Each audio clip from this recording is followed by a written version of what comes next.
Два моцныя выбухі на ўсходзе Менску. Паводле чытачоў парталу «Зеркала» прагучалі яны сёння каля 15-й гадзіны ў мікрараёнах Азярышча і Новая Бравая. Улады здарэння не каментуюць. Аб'ектыўна і па-беларуску. Навіны чацвярга. З вами Віталь Бабін. Вітаю, спадарства. А што яшчэ сёння ў нас?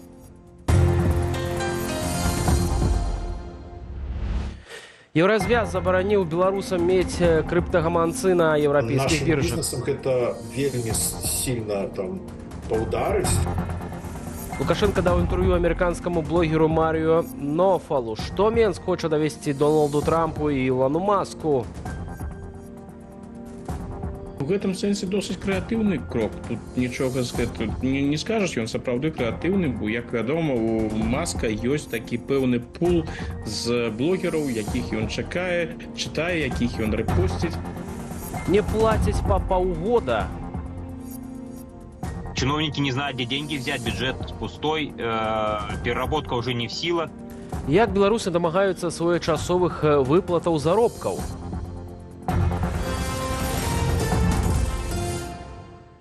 Рэжым усё больш актыўна і праз розныя каналы спрабуе дагрукацца да захаду і выйсці з ізаляцыі. Сёння ў Палацы Незалежнасці Лукашенко даў інтэрв'ю блогеру і крыптапрадпрымальніку з сумнеўнаю рэпутацыяй Маріо Нофалу. А напярэдадні міністр замежных справаў Беларусі Максім Рыжанкоў запрасіў у нашу краіну вярхоўнага камісара ААН у правах чалавека Фолькера Турка.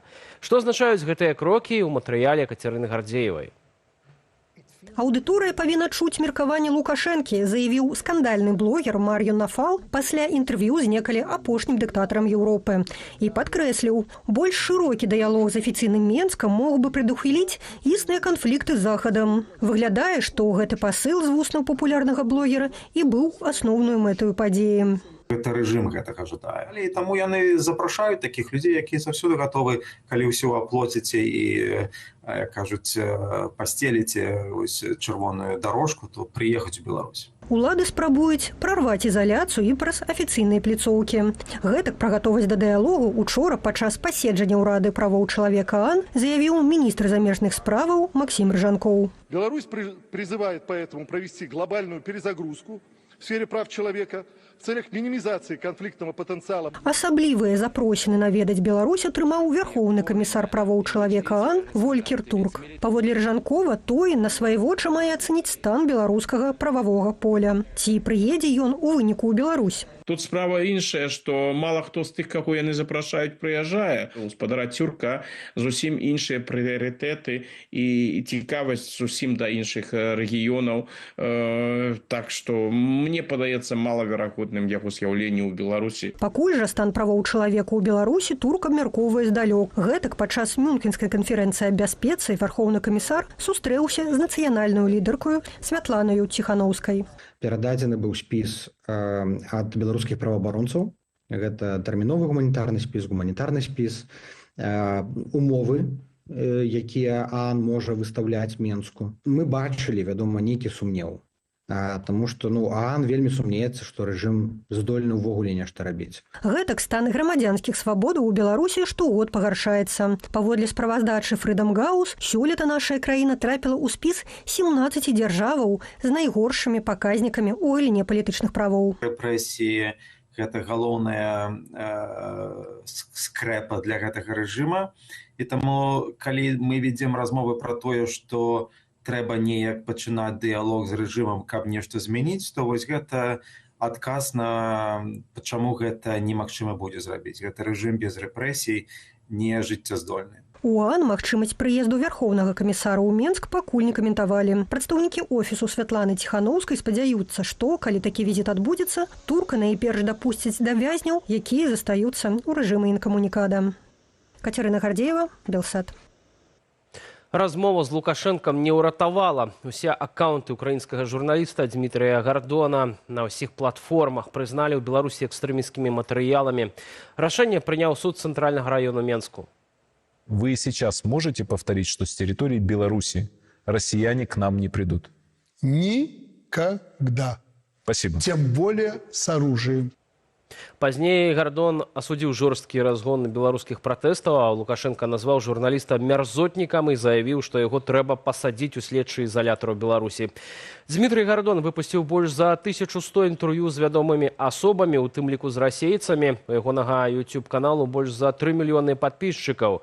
Год таму другі заходні акруговы вайсковы суд у Москве завочна прысудзіў журналісту 14 гадоў пазбаўлення волі за распаўсюд, цытата, недакладных звестак пра дзеянні расійскіх вайскоўцаў і заклік да прэзідэнта США Джо Байдена нанесці ядравы ўдар па Расіі. Пасля прызнання аккаунтаў Дмітрия Гордона экстрэмісткімі, у Беларусі за падпіску, перасылку ці іншыя распаўсюд матэрыялаў, у тым ліку інтэрв'ю з Лукашэнкам, пагражае да 15 сотняў арышту за кожны такі факт.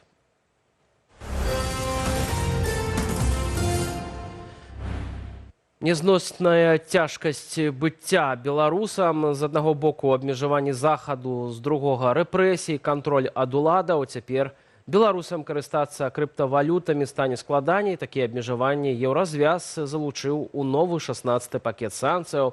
Там жа апынуліся і два беларускія банкі. Эфектыўнасць санкцыяў для уладаў ды іхны ўплыў на беларусаў узважыў Андрэй Сульжыц. Новы 16-й пакет санкцый Еўразвязу прымеркаваны да трэцяй гадавіны вайны, скіраваны нібыта супраць рэжыму суагрэсара, але ударыць найперш па беларусах. Санкцыі абмяжуюць паслугі ў стварэнні крыптавалютных гаманцоў і захоўванні крыптавалютаў. Фактычна ў Беларусі забароняць любыя аперацыі, звязаныя з набыццём, абменам, адчужэннем токенаў на еўрапейскіх крыптабіржах. Па нашым бізнесам гэта вельмі сильна паўдарыць, таму што вялікая колькасць айцішных тым часе таксама бізнесаў яны нават расплочваюцца, бывае, крыптагрошамі. Такія санкцыі не распаўсюджваюцца на фізічных асобаў, якія маюць дазвол на жыхарства ў Еўразвязе і Швейцарыі. У якасці выключэння апераваць крыптавалюту могуць дазволіць для аплаты харчавання, арэнды, лекаў, медычнага абслугоўвання да некаторых іншых базавых патрэбаў. Таксама пад санкцыі трапілі два беларускія банкі – Белгазпромбанк і Белвэб. У апошнім заверылі, банк працягвае функцыянаваць у звычайным рэжыме, надаючы паслугі. На іх дзейнасці санкцыі ніяк не адаб'юцца. Гэта больш к тым, хто захоўвае грошы і прахоўвае іх, і яны не ўплываюць на эканоміку так сильна. Ну і гэта таксама можа ўплыць на то, каб бізнесу яшчэ больш выцягались з Беларусі. Адметна, што яшчэ летась раней за ЕЗ забарону на куплю і продаж крыптавалюты па-за беларускімі біржамі ўвялі ўлады ў Менску. Менавіта з дапамогай крыптавалюты беларусы маглі ахвяраваць фондам салідарнасці ды іншым ініцыятывам, што дапамагалі палітычным вязням. Гэтыя санкцыі далёка не першыя абмежаванні, якія б'юць па звычайных беларусах. Пасля выкрадання самалёта Ryanair з Пратасевічам на борце беларусам закрылі неба. Закрыццё наземных пунктаў пропуску зменшыла магчымасць паездак у Еўропу і хуткай эвакуацыі з Беларусі. А каб атрымаць візу, трэба сядзець у чатах, маліцца ўсім багам, танчыць з бубнам і спадзявацца на цуд, піша каментатар у адмысловым тэлеграм-чаце. Не заўсёды дапамагаюць і грошы. Калі раней можна было развязаць пытанне за 1400 рублёў, цяпер ужо трэба 2700. Тое, што беларусы фактычна закрытыя ад свету, кажа і рэйтынг кампаніі Genly & Partners, што паказвае колькасць краінаў, якія можна наведаць без візы. Гэтак Беларусь займае ў ім 62-е месца са 106. Выглядае, што пакуль улады працягваюць рэпрэсіі супраць беларусаў, захад скарачае шляхі іхнага эканамічнага манеўру. Андрэй Сульжыц, Белсат. Ад якіх наркотыкаў беларусы пакутуюць найбольш? Самы небяспечны наркотык сярод распаўсюджаных у нашай краіне – гэта метадон. Паводле кіраўніка галоўнага ўпраўлення наркакантролю Олега Сільвястровіча, на яго прыпадае каля 80% смерцяў сярод тых, хто ўжывае наркотыкі. Летасмяротнае перадазаванне пачалі фіксаваць таксама ад спажывання гэтак званых соляў.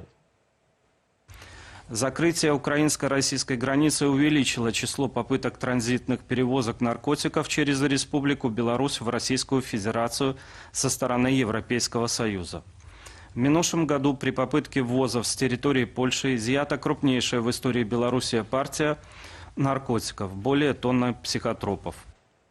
Пры гэтым паводле справаздачы Міністэрства ўнутраных спраў месяц таму апублікаванага Белполам у Беларусь наркотыкі трапляюць пераважна з Расіі, а не еўразвязу.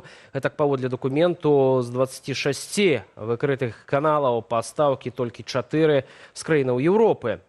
Паводле Олега Сільвястровіча 5 наркалабараторыяў выявілі і ў самой Беларусі. Значна павялічылася таксама колькасць спробаў абсталяваць памяшканне для вырошчвання раслінаў, што ўтрымліваюць наркатычныя рэчывы. Усяго 2,5% гэткі рост беларускай эканомікі сёлета прагназуе Еўрапейскі банк рэканструкцыі і развіцця. Эксперты тлумачаць высновы чаканым запавольваннем расійскай эканомікі. Пры гэтым планы ўлады ў Беларусі на сёлетнія паказнікі больш аптымістычныя. Працяг тэмы ў наступным матэрыяле. Беларусы будуць жыць лепш, абяцаюць чыноўнікі штогод. Рыторыку захавалі і сёлета. Гэтак віцэ-прэм'ер Ігор Петрышенка адрапартаваў пра рост рэальных заробкаў. Летась плюс 13%. Аднак далёка не паўсюль працаўнікі могуць атрымаць выплаты своечасова. Прынамсі, летась на гарачую лінію камітэту дзяржаўнага кантролю паступілі каля 250 зваротаў адносна гэтай праблемы. Сітуацыю з выплатаю заробкаў кантралююць і пракуроры. Летась яны зладзілі больш за 70 правяранняў. Главное, что 7,5 миллионов рублей заработной платы реально взыскано в прошлом году. Люди получили заработную плату. Притом многие из них по полугоду, по году не получали. И сократилось число организаций. Мы стали акцентировать внимание в своей работе именно на средние и мелкие предприятия, так называемые, которые раньше, кстати, и в статистику-то не вносились. Все было благополучно у нас. Асабліва балючую праблема затрымання выплатаў стаіць для аграрыяў. Яны і так зарабляюць менш, як у сярэднім па краіне. А са студзеня гэтага года, паводле Генеральнай пракуратуры, працаўнікам сельскай гаспадаркі ўсё часцей пачалі не выплачваць заробкаў. Раньше, условно, там 5-10 лет назад заставляли перерабатывающие предприятия, молочно-перерабатывающие мясокомбинаты авансировать вперед. Там некоторые хозяйства даже на 2-3 года авансы брали вперед под скот, под молоко, для того, чтобы только выплатить заработную плату. Но сейчас просто этих источников нету, и чиновники не знают, где деньги взять, бюджет пустой, переработка уже не в силах, инвесторов нету, которые помогут. Яшчэ адна праблема сельскай гаспадаркі ў Беларусі, паводле шведа – сістэмная карупцыя. Аднак падобная сітуацыя назіраецца і ў іншых сферах эканомікі, у тым ліку прамысловасці і лясной галіне. Асобна генпракурор адзначыў злоўжыванні пры правядзенні меліярацыі. В прошлые годы нами было возбуждено больше 30 уголовных дел.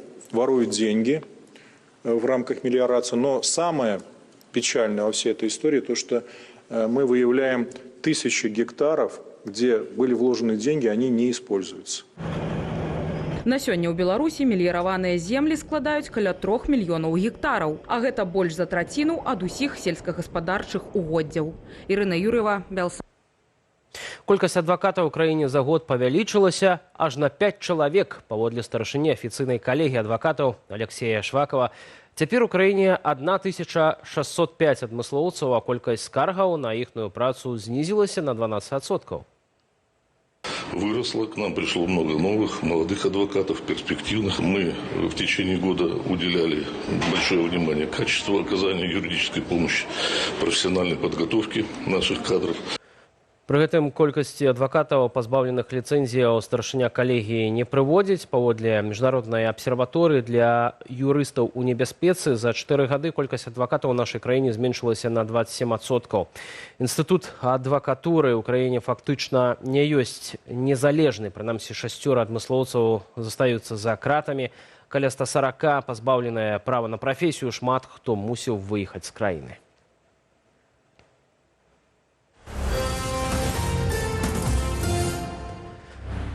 Адміністрацыя прэзідэнта Дональда Трампа прымае беспрэцэдэнтную пастанову. Больш за 90% выплатаў агентства США ў міжнародным развіцці замарожаныя або скасаваныя.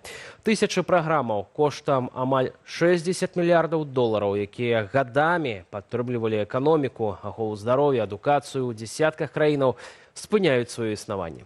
Такая пастанова закранула і беларускія праекты, якія фінансаваліся з-за акіяну. Падрабязней у нашым сюжэце. Некалькі беларускіх праектаў ужо страцілі фінансаванне, іх работнікі шукаюць спосабы выжыць. Добрай раніцы, даражэнькія. Некаторыя арганізацыі экстрана збіраюць грошы, каб працягнуць працу, але зрабіць гэта няпроста. Медыяпраект «Обычное утро», дзякуючы неабыякавым гледачам, здолеў сабраць суму, якой хопіць на працу усяго толькі на бліжэйшых месяцаў. І мы сабралі ўжо 25 000, якія неабходны нам на вось люты і сакавік. 25 385. Так, гэта ўжо нашы гледачы, якія вось глядзяце, а вось у красавіку яны не казалі, ці будуць яны існаваць, ці не будуць, ці будуць яны працаваць. Вось мы і зараз самі не ведаем дагэтуль, таму калі у вас ёсць такая магчымасць, калі ласка, працягвайце дапамагаць. З фінансавымі цяжкасцямі сутыкнуліся іншыя незалежныя медыі. Шмат для каго скарачэнне грантаў азначае закрыццё праграмаў, звальненне работнікаў і згортванне важных ініцыятываў. Калі фінансаванне не адновіцца, наступствы будуць адчувальныя. Ад страты працоўных месцаў да знікнення падтрымання для сацыяльных і адукацыйных ініцыятываў. Як захаваць усё ж такі жыццядзейнасць? Вось гэта тое пытанне, на якія мы мусім адказваць салідарна, разам. Але калі мы тут прайграем вось гэта, то гэта будзе вялікая перамога Лукашэнкі і Пуціна. І я думаю, што разуменне такое ёсць, і яно ёсць не толькі ў нас з вамі, не толькі ў тых людзей, якія хочуць пераменаў, але я думаю, што ёсць і ў Вашынгтоне. Тым часам намесніц кіраўніцы аб'яднанага пераходнага кабінету Павел Латушка напярэдадні сустракаўся з амбасадарамі краінаў-чальцоў Еўразвязу, Латвіі, Літвы і Францыі, якія акрэдытаваныя ў Варшаве. Галоўныя тэмы перамоваў – падтрыманне беларускай дэмакратычнай супольнасці, незалежных медыяў і супрацьдзеянне прапагандзе. Генеральны дырэктарат Еўракамісіі, які адказвае за падтрымку грамадзянскай супольнасці, цалкам валодае інфармацыяй аб узніклай сітуацыі. Цяпер прымае дзеянні дзеля таго, каб аказаць аператыўную дапамогу. Але рашэнне, безумоўна, знаходзіцца ў іх руках. Я не займаюся выдаткоўваннем фінансавых сродкаў, але як палітык лабую ў інтарэсах усяго дэмакратычнага руху. Але я хацеў бы расчараваць прапаганду. Дэмакратычныя сілы не зніклі. Адпаведны ўказ, які спыняе больш за 90% выплатаў агенцтва ЗША ў справе міжнароднага развіцця, Трамп падпісаў сёлета ў студзені, ў дзень інаўгурацыі. Ён даў 3 месяцы на перагляд праграмаў дапамог. Белы дом апраўдвае сваё рашэнне неабходнасцю аптымізаваць выдаткі і абараняць нацыянальныя інтарэсы. Павел Алейнікаў, Белсад. Працягнем тэму незалежнай інфармацыі, якую ўлады сёння называюць экстрэмізмам. Паводле Міністэрства інфармацыі за 10 гадоў у Беларусі заблакавалі каля 15 000 рэсурсаў, цытата, дэструктыўнай скіраванасці. Толькі летась ведомства знайшло і заблакавала больш за 3000 такіх інтэрнэт-рэсурсаў. Міністр інфармацыі Марат Маркаў назваў гэтыя крокі, цытата, інфармацыйнаю барацьбой і выкарыстаннем бізуна апроч перніка. Паводле яго, на, цытата, расхістванне сітуацыі, барацьбу супраць Беларусі сёння вылучаюцца мільярды. Адным з ключавых заданняў на 25 год міністр лічыць якасную контрпрапаганду. Экстрэмісцкімі матэрыяламі і фармаваннямі пасля выбараў 20-га улады прызналі ўсе асноўныя незалежныя медыі. Каля 4 десяткаў нашых калегаў застаюцца за кратамі. Іх іншыя мусілі выехаць з краіны. Белсад можна не толькі глядзець, але і чытаць. Запрашаю наш тэлеграм-канал, на які можна перайсці праз QR-код на вашых экранах, калі для вас гэта бяспечна. А мае калегі з онлайну прапануюць ужо цяпер прыгледзецца разам да самых цікавых публікацыяў з нашай інтэрнэт-старонкі belsat.eu. Запрашаю.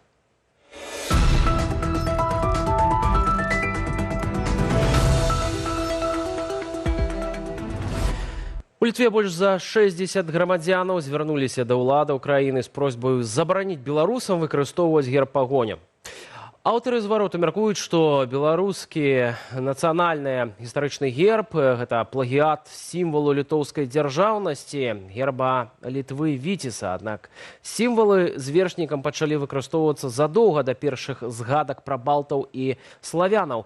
Журналісты сайту нашага тэлеканалу пастанавілі разабрацца ў гісторыі спрэчнага вобразу.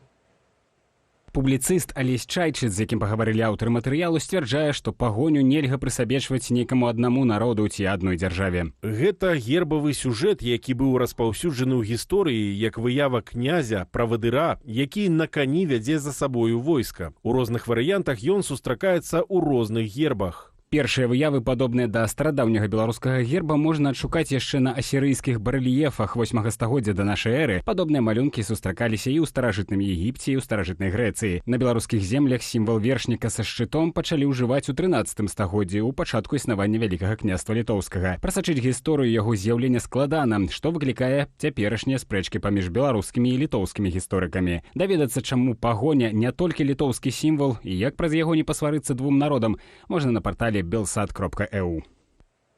З 1 сакавіка Нацыянальны банк павысіць разліковыя велічыні стандартнай рызыкі. Ад гэтага паказніку залежаць верхнія парогі адсоткавых ставак па крэдытах, як для фізічных, гэтак і для юрыдычных асобаў. Это значыць, што крэдыты падаражэюць, і гэта не адзіная змена, якая чакае беларусаў з пачаткам вясны. Што не прапусціць і пра што не забыцца, разабраліся нашы калегі з інтэрнэт-рэдакцыі.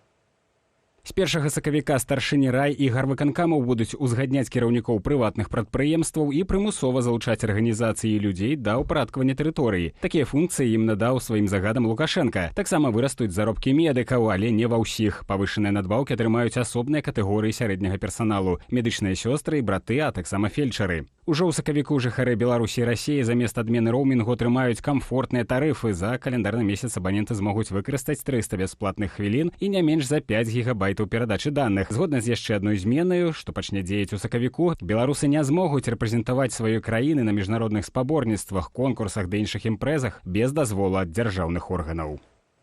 Беларусы ўсё часцей мяняюць месца рэгістрацыі, каб атрымаць польскія візы. Інфармацыю пра гэта ў адмысловых тэлеграм-чатах знайшлі журналісты сайту belsat.eu.